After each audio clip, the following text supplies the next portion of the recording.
திருச்சி மாவட்டம் முசிறியை அடுத்துள்ள பெரிய கொடுந்துறை ஸ்ரீ அருள்மிகு மகாமாரியம்மன் திருக்கோவில் சித்திரை தேரோட்ட விழா விமர்சையாக நடைபெற்றது.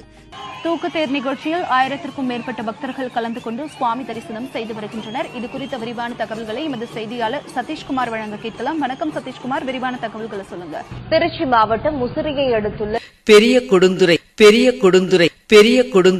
2 ஆண்டுகளுக்கு ஒருமுறை தேர் தூக்கும் திருவிழா நடைபெறுவது வழக்கம். அந்த வகையில் இன்று நடைபெற்ற தேர் தூக்கும் திருவிழாவில் 64 அடி உயரமும் 3 டன் எடையும் உள்ள தேரினை ஏராளமான பக்தர்கள் தோளில் தூக்கி சுமந்தபடி ஊரின் முக்கிய வீதிகளை சுற்றி வந்தனர்.